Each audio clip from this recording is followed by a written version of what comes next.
आज केंद्र सरकार की कैबिनेट ने वन नेशन वन इलेक्शन पर पूर्व राष्ट्रपति रामनाथ कोविंद कमेटी की रिपोर्ट को मंजूरी दे दी है।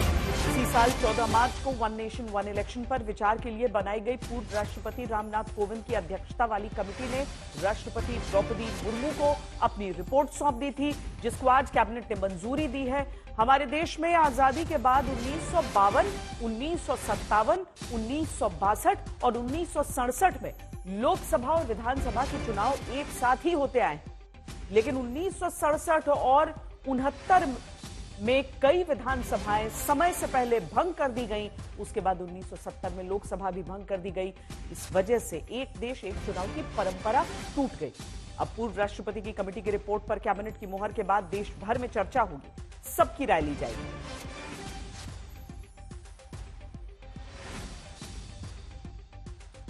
आज यूनियन कैबिनेट में माननीय प्रधानमंत्री श्री नरेंद्र मोदी जी ने एनडीए की सरकार ने वन नेशन वन इलेक्शन में जो हाई लेवल कमेटी की रिकमेंडेशंस थी उसको एक्सेप्ट किया है। 1951 से 1967 तक इलेक्शन साइमल्टेनियसली होते थे। उसके बाद में 1999 में लॉ कमीशन ने अपनी 170th रिपोर्ट में रिकमेंड किया था कि one election to Lok Sabha and all legislative assemblies in 5 years होना चाहिए, जिससे कि देश में डेवलपमेंट चलता रहे। जो बहुत सारा खर्चा होता है इलेक्शंस के कारण वो न हो, बहुत सारा लॉ एंड ऑर्डर और क्रिमिनल जस्टिस सिस्टम जो बाधित हो जाता है, because policeman are totally deployed in maintaining the election law and order, वो सब जो बड़ा एक बहुत बड़ा एक डिसरप्शन रहता है वो ना हो। और एक तरीके से जो आज का यूथ है और आज का जो भारत है, जिसकी एक एस्पिरेशन है कि डेवलपमेंट तेजी से हो, चाहे इंफ्रास्ट्रक्चर का हो, चाहे एजुकेशन का हो, हेल्थ केयर का हो, चाहे एम्प्लॉयमेंट अपॉर्चुनिटीज का हो, चाहे मैन्युफैक्चरिंग का हो, उसमें इलेक्शन के प्रोसेस से बार बार जो बीच में एक तरीके से उन सब को एक स्मूथ तरीके से डेवलपमेंट चलता रहे। और इस पॉइंट ऑफ व्यू से बार बार ये रिकमेंडेशन, ये सजेशन देश में जगह जगह से अलग अलग फोरम से आया है। सीधे चलते हैं हमारे संवाददाता हिमांशु मिश्रा के पास। हिमांशु, इस पूरे जब हम वन नेशन वन इलेक्शन की बात करते हैं तो बहुत सारे फायदे भी हैं, लेकिन कई सारी आशंकाएं भी हैं। सबसे पहले तो यह भी समझना होगा कि जब अलग अलग समय पे अलग अलग विधानसभाओं का जो समय काल है वो समाप्त हो रहा है, तो सबसे पहला कदम कैसे उठाया जाएगा? अभी हालांकि कई संवैधानिक कदम भी हैं जो इसे मुकम्मल रूप देंगे। देखिए, बिल्कुल श्वेता, इसमें कोई दो राय नहीं है। आज जो पूर्व राष्ट्रपति रामनाथ कोविंद की अध्यक्षता में कमेटी बनाई गई थी वन नेशन वन इलेक्शन को लेकर, उस कमेटी की रिपोर्ट को जो है कैबिनेट ने मंजूरी दे दी है। अब इसको लेकर पूरे देश भर respondents who responded during the consultation process 80% से ज्यादा लोगों ने इसको बहुत पॉजिटिव सपोर्ट दिया है, खासकर यूथ ने। Youth is very much in favour of it. 176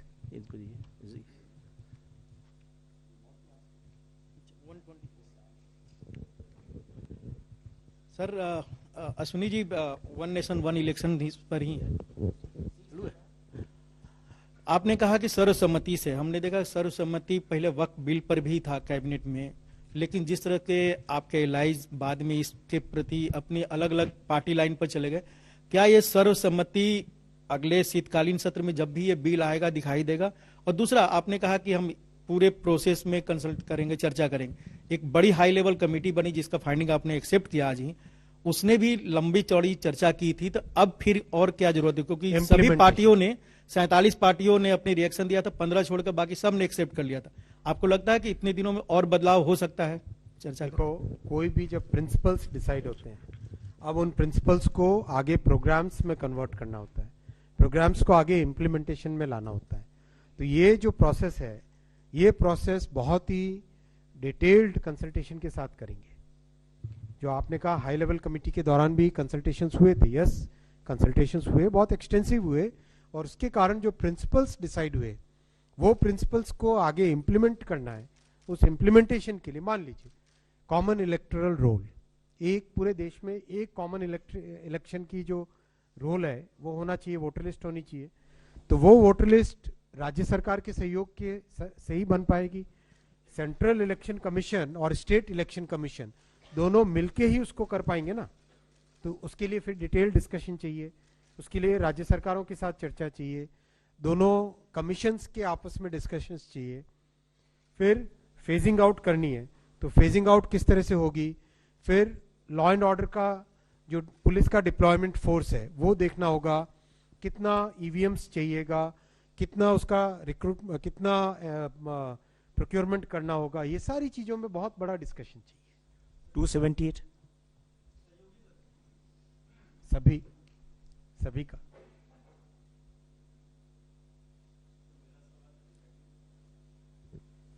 sir सागर हूँ पीटीआई से।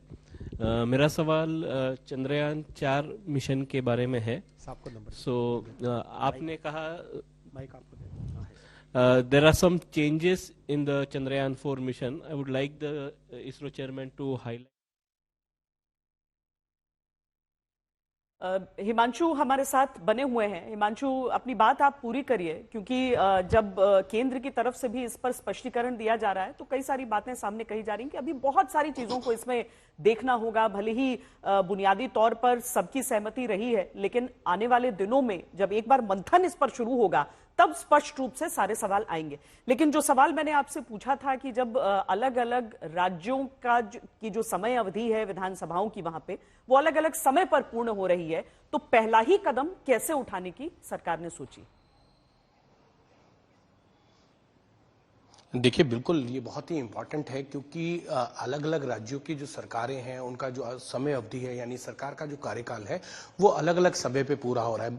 उदाहरण के तौर पर श्वेता, अगर आप देखेंगे तो जम्मू कश्मीर और हरियाणा के विधानसभा चुनाव जो है अभी चल रहे हैं, जिनके नतीजे जो हैं वो 8 अक्टूबर को आएंगे और उसके बाद सरकार का गठन। तो इस सरकार का जो कार्यकाल रहेगा वो अगर आप उस नजरिए से देखें तो 2029 के अक्टूबर तक रहेगा।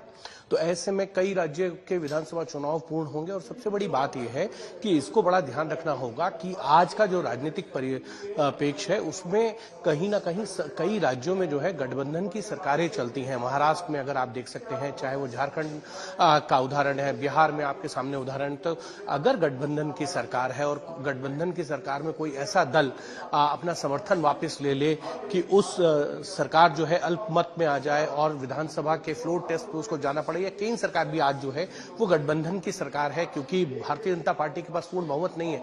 अगर अल्पमत में सरकार आ जाए तो उसका कार्यकाल कैसे पूरा होगा और फिर उसके बाद 1 नेशन 1 इलेक्शन को कैसे जो है इंप्लीमेंट किया जाएगा, ये तमाम सवालों के जवाब जो है वो देने, उसको लेकर भी कंसल्टेशन चल रहा है। और 47 पॉलिटिकल पार्टी राजनीतिक दलों ने जो है इस पर अपनी राय जो है वो समिति के सामने दी थी और समिति के सामने 32 राजनीतिक दलों ने इसका समर्थन किया और 15 राजनीतिक दलों ने जो है इसकी खिलाफत की है। 15 जो राजनीतिक दल है वो अपोजिशन की बड़ी पार्टी हैं, चाहे वो कांग्रेस हो, टीएमसी हो या शिवसेना उद्धव ठाकरे की हो, बीजेडी हो। ये तमाम कुछ ऐसे राजनीतिक दल हैं जिन्होंने इस रिपोर्ट के खिलाफ जो है वो अपनी राय दी थी, अपना डिसेंट नोट जो है सौंपा था।